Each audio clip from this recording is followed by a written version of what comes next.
Hello and welcome to an all-new Marvelcast, Explosion Network's hub of all things Marvel, a place to talk about everything MCU and beyond, from Avengers Defenders, Abigail Brand, and Patsy Walker. My name is Ashley Hobley, your podcast host without fear, and joining me today is the astonishing Dylan Blight. Happy to be here and talk about how your favourite character died. Wow, just right off the bat. Hit me right in the heart. Yeah. Very disappointing. On to Please bigger be aware, things. we'll splash everything with spoilers. Yes, so today we're talking about the latest episode of Daredevil Born Again. So let's go in. Please be aware, we'll be fully discussing anything and everything about plot themes in any of the episodes. If you haven't watched it, sorry, come back later. To be fair, I did say who. I just said... Yeah. With that said, let's talk about Daredevil, Season 2, Episode 7, The Hateful Darkness, directed by Iain B. MacDonald, written by Heather Bellson. What do you think of this week's episode of Daredevil Born Again? Yeah, really good. Obviously, the courtroom stuff, I think, was a highlight, at least for me. Like, just seeing Matt come in and all that was cool. And then it's sort of like we sort of got somewhat resolutions to some things this week. So just sort of, I think, setting up for the big finale next week. Like, particularly, I guess the Bullseye thing is sort of done for now, I think. Whether or not he comes back next season is a different story. But I think, like, the Matt Bullseye story is sort of resolved for now to a degree, unless something else happens. And then, yeah, as to, you know, we sort of Fisk is on his way out. We know that we're gonna have this big, like, it just, like, everything sort of, this episode was a moving a few things into places for the finale, but it was still just a very good episode as well, especially with the, you know, like, you see the wrap up of your favorite character. And then even what was the girl's name? I can't remember now. Whatever her name is. Which girl? Like, she's BB. His BB.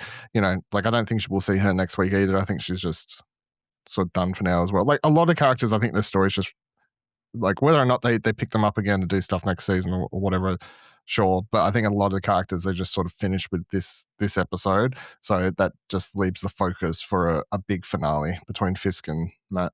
Yeah, I thought it was a good episode, but I also feel like maybe this episode highlighted, like, some weaknesses in the series so far, specifically that some characters have been very underutilized, particularly Heather and Krysten, who have disappeared for episodes and then now have come back as pivotal characters in this last episode.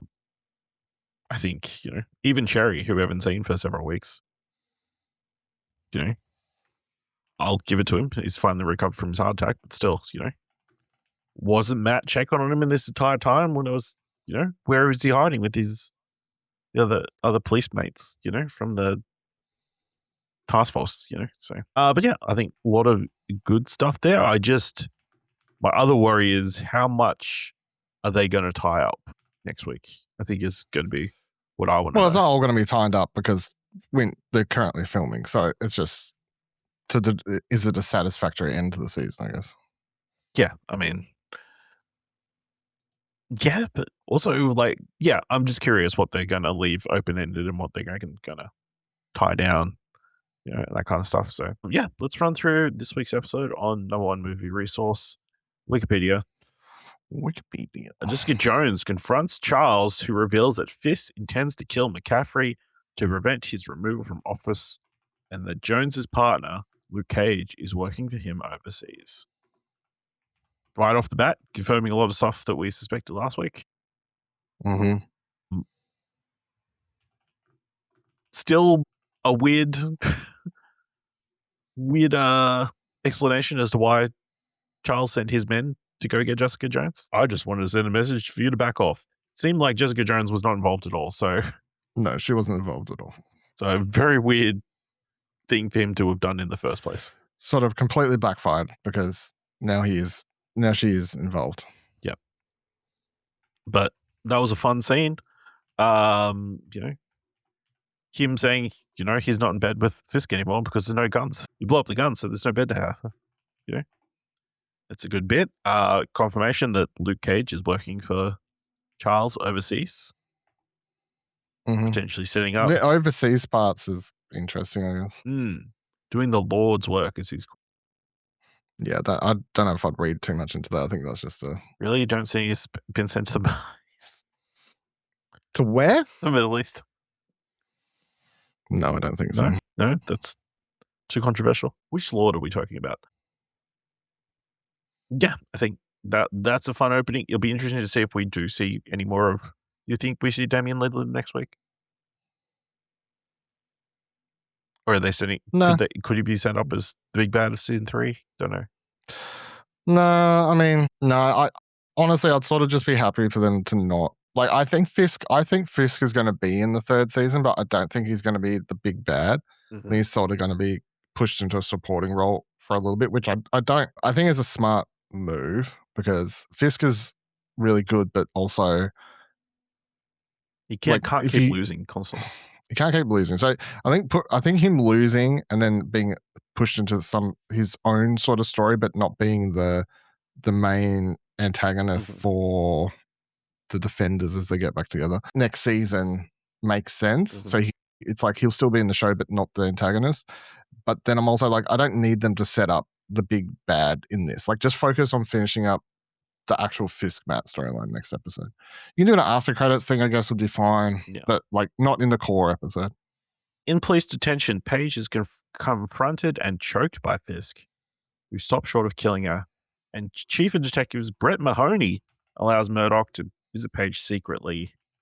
Murdoch comes out of hiding to serve as Paige's legal counsel alongside McDuffie at the televised trial. Cool to see Brett Mahoney, that character, back from the Netflix show.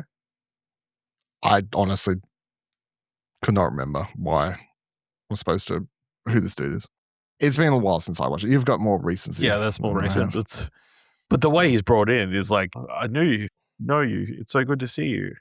I could tell. Like, I'm like, this is a guy I'm supposed to know, but I don't. Yeah, so that was cool. I really like the Karen Page Fisk confrontation. The whole bringing Karen in was pretty hard. Yeah, rough. They're going for the clothes, and then the female police officer stopping her. But yeah, that confrontation, and I guess we are starting to see Kingpin kind of unravel in this episode a little bit. Oh yeah, he's a... I think that the moment that actually stood out to me the most is not actually him with the Karen Page stuff and going off at her and everything. It's actually the look on his face, and sort of props to Vincent D'Onofrio, obviously the performance, but it's the look on his face when Matt walks into the courtroom. Yeah, absolutely selling it all with his silently, I guess. Super impressive. But yeah, that's cool. We do get this nice reunion scene where Matt teases that he's going to come back as Matt Murdock later to help with the defense, and kind of setting up that this is going to be the best way to take Fisk down, because it's going to be all in the public, or they're going to try and humiliate Karen, and instead they're going to use that to their advantage. And they're going to try and humiliate him instead. Yeah, instead. Very good. During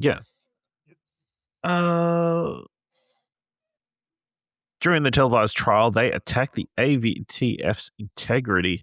At the end of the trial's first day, the AVTF officers attacked Murdoch and McDuffie. Didn't take much, just a couple of questions about where you were and why you're bringing all these massive firearms to take out a blind dude.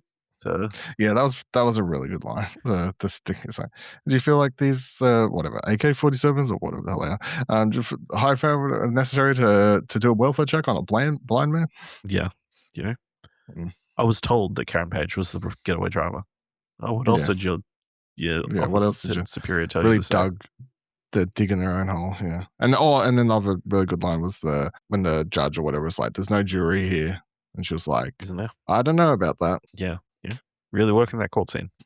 But yeah, of course, the blatantness of them just outright attacking them after the courtroom as they're leaving is just another example of the extent that Fisk is going to, They're willing to attack them in broad daylight in uniform. That kind of stuff. Pretty crazy. They're brazen. Just the brazenness of it is wild. So, cool action sequence. I think Matt takes one out with his stick, takes out the car. Yeah, the car, yeah. But obviously he's got shot in the leg. I'm guessing so. I didn't see it at the moment, but I mean, when he's hobbling He's later, limping. you can only assume. I took it as he got shot in the leg, yeah. Like, when you watch it, he does like a, like. Yeah, so. All right. We're up to Cherry, Kim, and other police allies protect them, but Murdoch is wounded and he goes to pray at Clinton Church. Of course. Having been released by Murdoch, Dex thwarts an assassination attempt on McCaffrey. Yeah, I can feel like that definitely wraps up his storyline, but yeah, I mean, we get that nice, interesting moment of Matt setting him free and like kind of telling him, I'm not going to forgive you for Golgi. I'm not going to forgive you for name dropping all the other people we killed during the Netflix series. But yeah, I need to forgive you. Part of me needs to forgive you and that kind of stuff. So sets him the task of protecting the governor after Jessica Jones let him know on the rooftop. Again, Jessica Jones meeting Cherry. And then, again, not much there, I guess. It was just exposition, really, that they're doing on the rooftop rather than any deep stuff. No. Although the line, we're on another rooftop. Yeah. It's the best place to meet. That's very easiest for him to hear stuff, I guess. No walls. I thought that was funny. It was, yeah. Of course, she would point that out, Another rooftop. That's the only place you want to meet. I got to go up all these stairs. But yeah, Dex leaving it kind of to the last minute. You're talking about with a pen, right? There was a pen that was stuck into the dude's arm, I think, rather than like a knife of some sort. I thought it was a knife. I thought they were his normal. Okay, maybe I'm mistaken. Knives. I didn't think twice about it. I honestly thought it was just. Yeah, I did. It looked like his normal knives to me. I did enjoy the little nod he gives. It's like, I've done my deed. Thank you very much. Yeah, I'm good. Goodbye. Done. Gonna retire. And he walks off. Yeah. Yeah. Go on. That's what I mean. Like it's sort of. I think the way they're treating the villains, like Marvel has this whole big villain problem usually in the. Where they kill them off. Yeah. Where they kill them off and sort of do nothing with them, and obviously, in the comics, the way they treat the villains, like it's obviously very different. But you have this whole Bullseye storyline, and that plays out across these last couple seasons, and then with the way he ends up now, it sort of puts him in a good position. It's like, okay, he can skip a season or two. Then you could do something with him if you want, like, and you could bring him back with enough distance from the audience. You could do a different, interesting story with him, if you want, or you could just never bring him back. I guess, like, yeah. But at least the option's there, and you feel like you get a more satisfying storyline to him rather than just, oh, he dies. Yeah. I was thinking while I was watching it, a cool storyline would be if they ever, like, again, a lot of things would have to go. If he was like the antagonist in a second season of Hawkeye, and where like he was going to take the Hawkeye mantle instead of Kate Bishop. Because he is. Yeah, I mean, he's a great shot. I'm sure he can figure out a bow and arrow. So that would be cool. Yeah, that Marvel. I will let you have that idea, even though it's based on comics you've already written.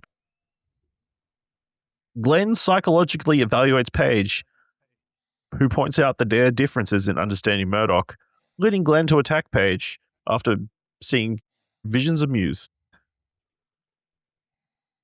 This is what I'm talking about. This Glenn comes back in this episode after several weeks of not appearing. But wasn't she seen last week? I guess she was, like, choking out Buck. Was it a choking scene? Yeah. Was that last week? In which she stole the earring? Was it an earring?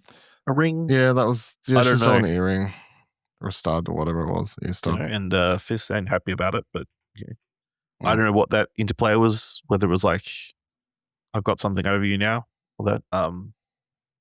Other than, I mean, it was a nice moment when she asked him how he is. And, he was talking about how he's dealing with the loss and that kind of stuff, and being, I don't know, vulnerable. That was the line. I always knew love would be a prison, not that I'd be left alone or something. Yeah. I was like, that's rather deep for Fisk. I mean, he has a way with words sometimes. Emotionally open for Fisk, I guess, to speak about. Yeah. Therapy does great things for Ben, So he was in couples therapy for a while. But yeah, this this altercation between these two women. I don't know whether, like, I guess Heather knows that Matt's with Karen is the implication. Yeah. I don't know when that came up. How that would have been. That information was given out, but because Matt's been on the run this entire time. Nobody knows so I don't know where how that would came Karen from. have been there? But yeah, Glenn has read her file and like calls her out on all the shit, killing her brother and all that stuff, which I can't remember how that played out. Like, I can't remember why she killed the brother. I can't remember either, to be completely honest. Yeah, not super important, but yeah, talking about snaps when Frank's name's mentioned. But yeah, Glenn starts putting some slaps in. Do we think she's going to be a bigger threat in this next episode? I don't know if she's got a bigger threat or. We've been teasing the Muse thing, They've been teasing the Muse thing, but I just don't think that can pay off in an episode justifiably. So to me, I'm like, that's a season 3 thing. Okay. At this stage, like, how do you do anything worthwhile with her really in one episode while still finishing off everything else that's going on? You can't. I just feel like that's for later. What you're saying is it should be left for later. Whether they will or not, we'll see. I thought it was a good scene between two people who probably haven't shared much time together, and I mean, Deborah and Woll has been fantastic this episode. It's so good to have her back in the show. It's crazy that they went for a first season. All right, let's get into the saddest story of this week. Blake holds BB captive and nearly hands her to Cashman, but lets her escape with evidence. Cashman reluctantly kills Blake, who warns him that he will share the same fate. I'm pouring out for my boy, Daniel. He flirted with doing the wrong thing, but he ended up doing the right thing in the end, and paid the ultimate price for it. So, I think young Gandolfini did a great job, and I'm bummed. I mean, I'm bummed. I mean, the thing is, and quite often these shows don't, like, to me, it's actually a testament to the better writing of this show because it is the decision that makes sense. Yeah, I mean, there was a second where I'm like, he's going to show him mercy, but also that's like, that would be so out of character and weird. Yeah, and the problem is that quite often in a lot of these shows, they would just choose to keep characters around or show mercy, or that character, Buck would show mercy, even though that's not something he would usually do. But like, I always remember, like, obviously, love Breaking Bad, love Better Call Saul and stuff. Like, always stood out to me one time listening to Vince Gilligan talk about how, sometimes he would go to write scenes and he would try to be saving characters or not doing things, and then sort of have to go, but that doesn't make sense. Like, I'm just being protective of this character or what have you, when in reality, this is how it should actually play out. So, which is what sort of happens here. Yeah. Like, it's better writing. I mean, it's Daniel's own fault. They should have gone on the run together straight away. Let's get in that car. Yeah, I don't know why. Go. Yeah. I don't know what his plan was. Like, I mean, he was protecting her. That was it. Yeah, but he had to have known, like, he would die going in there, surely. I mean, yeah. Well, I'm sure there was an element of him that believed he could talk his way out of it, so. I mean, he nearly did. He gave that warning that, potentially. Did he though? He hesitated. He held that gun in his head for a very long time, thinking about whether he should pull the trigger or not, because, this is the guy who introduced him to hot dogs. So, he's got a special place in Buck's heart. You bury a body together, you're bonded for life. Also, very weird that he would, like, reveal that he did bury a body with Buck to BB, like, whether it was like this last macho thing to make her understand. Yeah. I don't know, because then he's like, he says, like, what's he say? Like, I can't live a world with one more person knowing.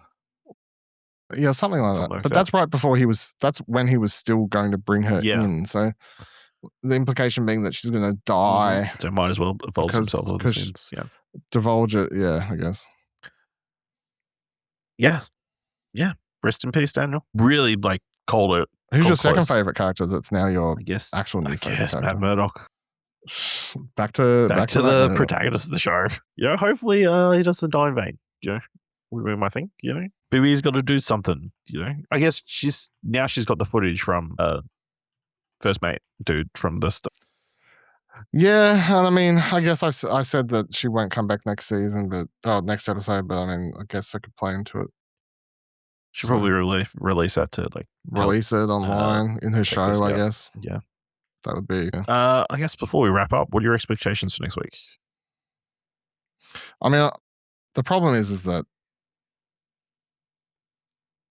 someone posted stuff on his Instagram, so I just have a rough idea of how things are going to play out. So I don't really want to say. Good old Mark Coulter.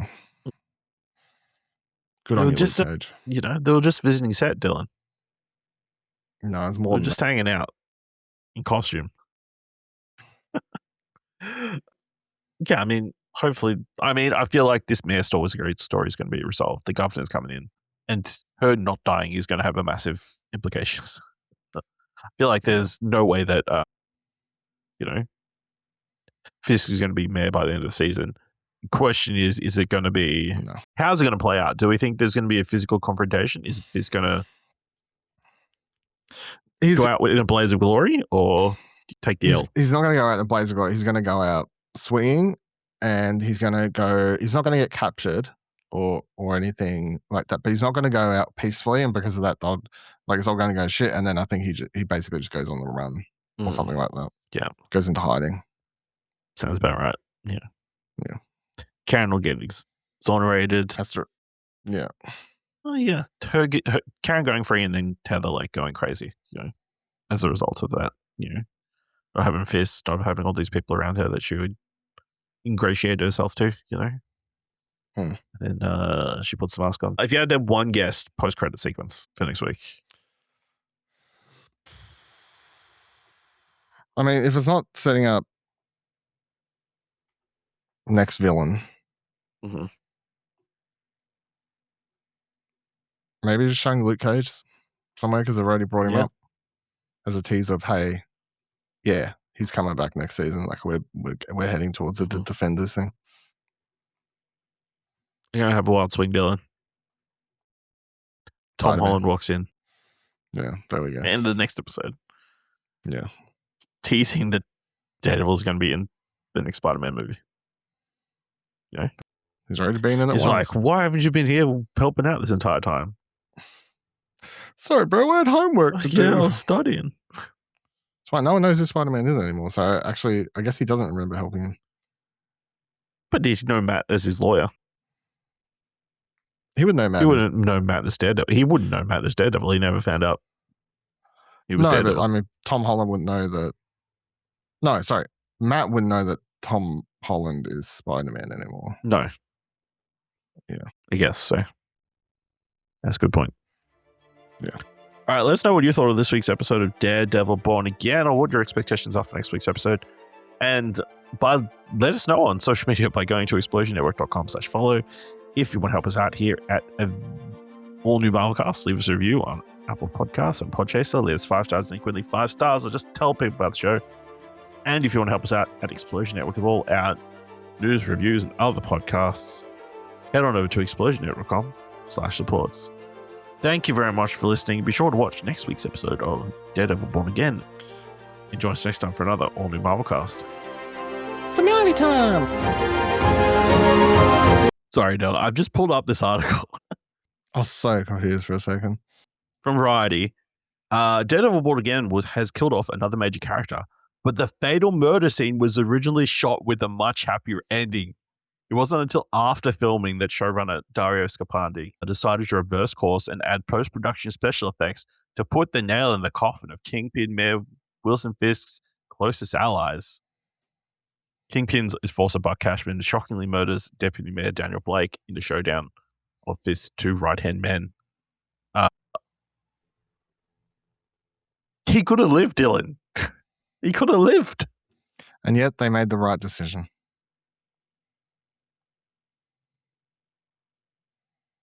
When the actor shot the scene, Cashman points his gun at Blake on the ground but doesn't pull the trigger. He spares the young politician and tells him to run away, but later has to explain to Kingpin what happened. Yeah, that doesn't make sense. So I'm glad he changed it. Again, this is what I'm talking about. Like, that does not fit Buck's character. In hindsight, the showrunner realized keeping Blake alive was kind of met in a non-story. Sometimes the arc is built in and you're extended a little too far. Like, wait a second, he and Buck in their twisted friendship both had to be true to who they were. That's the last moment. But because everything afterwards seemed kind of like a weird lame coda that didn't pay off.